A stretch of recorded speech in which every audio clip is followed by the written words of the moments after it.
नमस्कार। निशुल्क ज्योतिष परामर्श केंद्र में आप सबका स्वागत है। आज दिनांक 6 दिसंबर 2024 शुक्रवार। मेरा मोबाइल नंबर 8005817305। आप लोगों की कोई भी समस्या हो तो आप व्हाट्सएप पर अपना नाम, अपनी समस्या, अपना जन्म स्थान, जन्म समय, जन्म दिनांक लिखकर भेज सकते हैं। समय मिलने पर, आपका नंबर आने पर आपको व्हाट्सएप पर जवाब दे दिया जाएगा। आप लोगों से निवेदन है, कृपया फ़ोन ना करें। जैसे कि हमारी चर्चा एक महत्वपूर्ण विषय पर चल रही है और यह है जीवन का उद्देश्य।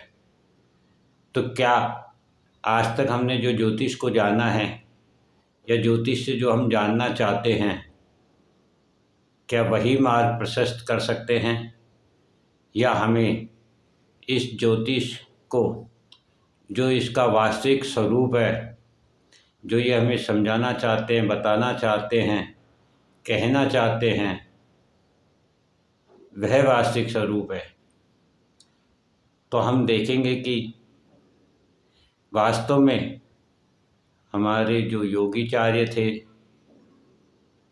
विद्वान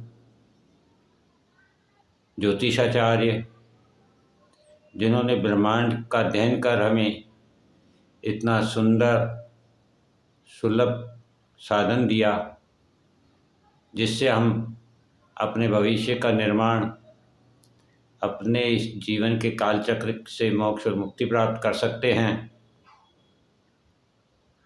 वह वास्तविक उद्देश्य कहीं खो गया है और हम ज्योतिष को, इस कुंडली अध्ययन को किसी और मकसद से, किसी और उद्देश्य से देखने, सहायता लेने में इस्तेमाल कर रहे हैं, जिसके कारण हमारी समस्याएं दिन बर दिन बढ़ती जा रही है। हमारे विचार बदलते जा रहे हैं, हमारे संबंध बदलते जा रहे हैं, और यही सभी कारण हमारे समस्याओं का है। और इनका समाधान ना तो किसी हीरे मोती पन्ना में है, ना ही किसी भगवान के मंत्र जाप, आहुति, दर्शन, भेंट, पूजा, दान, दक्षिणा, इनमें है।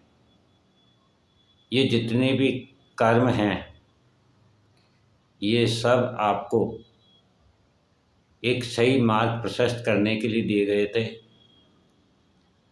प्रकृति के साथ जुड़ने के लिए दिए गए थे, ताकि आप धर्म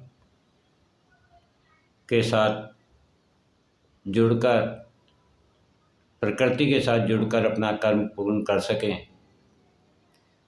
लेकिन ये जो ज्योतिष है, जो कुंडली अध्ययन है, इसका यदि सही प्रारूप हम समझें तो हम देखेंगे कि पहला भाव, जिसे हम लग्न कहते हैं, जिसे हम लग्न के नाम से जानते हैं, यह लग्न हमें हमारे जन्म के समय प्राप्त होता है। और जन्म के समय हमारे पास मात्र दो चीज़ें हमें प्राप्त होती है, पहला शरीर और दूसरी आत्मा। हमारे ज्योतिषाचार्यों का कहना था, हमें समझाना था कि आत्मा एक समय चक्र के साथ चलती है, उसका अपना एक काल चक्र है, जिसे वह पूर्ण करने के लिए इस पृथ्वी पर आती है। इसीलिए सूर्य जो है, सुई की भांति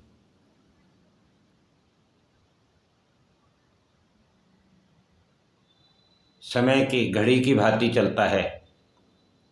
जैसे कि सूर्य के उदय होने का समय प्रातः 6 से 8 का होता है, तो उस समय सूर्य आपके 1 नंबर राशि में अर्थात लग्न पर स्थित होता है काल पुरुष की कुंडली के अनुसार। और सूर्य उदय होने के बाद जब अपनी लालिमा को खोकर ऊर्जा को प्राप्त करता है और धीरे धीरे वह अपनी ऊर्जा को बढ़ाता है, तब वह 8 से 10 बजे के मध्य आपके 12 नंबर की राशि में होता है, अर्थात 12वें भाव में होता है। इस प्रकार से आप देखेंगे कि सूर्य हर 2 घंटे में अपना एक घर परिवर्तन करता रहता है और अपने जन्म कुंडली में कुल 12 भाव होते हैं, अर्थात 24 घंटे में वह पूरी कुंडली का चक्कर पूर्ण कर लेता है। और जबकि हमारा शरीर जो कि हमें जन्म के समय प्राप्त हुआ था, तो सूर्य को आत्मा कहा गया है और आत्मा जो कि सूर्य की भांति है, सूर्य को आत्मा कहा गया है और आत्मा परमात्मा का अंश है। अर्थात सूर्य तो 1 नंबर से पहले भाव से 12वें भाव में होता हुआ 11वां 10वां 9वां इस प्रकार से चक्कर पूर्ण कर रहा है। और आपका जो शरीर है वह शरीर 1 नंबर से 2 नंबर की ओर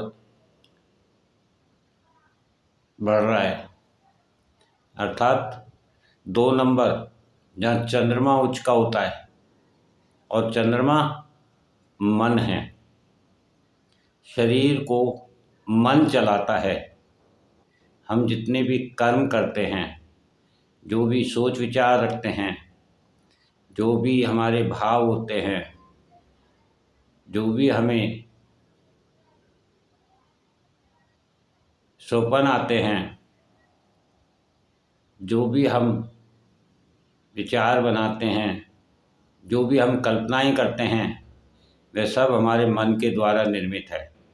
अर्थात हमारे ज्योतिषाचार्यों का कहना था कि ये शरीर जो कि मन की ओर बढ़ता है और आत्मा मोक्ष की ओर बढ़ती है, जैसा कि 12वें भाव को मोक्ष कहा गया है।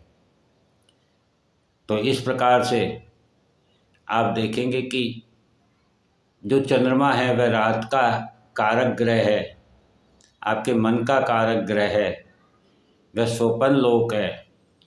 और सूर्य चेतना है क्योंकि वह आत्मा है, प्रकाशित है। चंद्रमा सूर्य से प्रकाश प्राप्त करता है, सूर्य में स्वयं का प्रकाश है। इस प्रकार से शरीर एक सुपन लोक की ओर बढ़ता है और आत्मा मोक्ष और मुक्ति के मार्ग की ओर बढ़ती है। तो हमारे विद्वान ज्योतिषाचार्य हमें यही कहना चाहते थे, यही समझाना चाहते थे कि पहले भाव से लेकर 7वें भाव तक आपकी आयु जो जैसे जैसे वृद्धि कर रही है, ये सब आपका भ्रम है, आपका सोपन है, सपना है, आपके मन के अपने विचार है। वह मन जो चंद्रमा का प्रतीक है, वह चंद्रमा जो समय के साथ घटता बढ़ता रहता है, अर्थात आपके ये विचार भी घटते बढ़ते रहते हैं। और आत्मा जो कि स्थिर है और चंद्रमा चंचल है। तो मोक्ष और मुक्ति का मार्ग स्थिरता की ओर बढ़ने पर प्राप्त होता है और विचार जो कि गतिशील हैं, जो मन से प्रभावित हैं, वह निरंतर गति करते रहते हैं, परिवर्तित होते रहते हैं और वही हमारे लिए सबसे बड़ी समस्या का कारण बनते हैं। इस प्रकार से हम ये समझ सकते हैं कि हमें चंद्रमा अर्थात शरीर के साथ बढ़ना है या सूर्य जो कि आत्मा है, परमात्मा का अंश है, उसके साथ बढ़ना है। यदि हम मन से आगे की ओर बढ़ते हैं तो 2 नंबर में हमें हमें रिश्ते मिलते हैं, कुटुंब मिलता है, समाज मिलता है, परिवार मिलता है, धन मिलता है, स्वाद मिलता है, सपने मिलते हैं। और यदि हम आत्मा की ओर बढ़ते हैं तो हमें मोक्ष और मुक्ति का मार्ग मिलता है। इस प्रकार से ये सूर्य और चंद्रमा का जो प्रभाव हमें बताया गया है हमारे विद्वान ज्योतिषाचार्यों द्वारा कि सूर्य जो है वह 1 नंबर राशि में उच्च का होकर के 12 नंबर से भ्रमण करता है और चंद्रमा 2 नंबर राशि में उच्च का होकर के 2 से 3 की तरफ बढ़ता है। इस प्रकार से ये सूर्य और चंद्रमा हमारे जीवन में कार्य करते हैं और हमें बताते हैं कि हमें किस ओर बढ़ना है। इसी प्रकार से इस विषय पर और गंभीर चर्चा करेंगे, हम निरंतर गति से करेंगे। आप लोगों से निवेदन है आप निरंतर देखते रहें, इसको विशेष रूप से समझने का प्रयत्न करें, क्योंकि जब हम इसको समझ जाएंगे तो हम मोक्ष और मुक्ति का मार्ग प्रशस्त कर पाएंगे और अपने जीवन के वास्तविक उद्देश्य को समझ पाएंगे और इन समस्याओं से मुक्त हो पाएंगे। जय हिंद, जय भारत।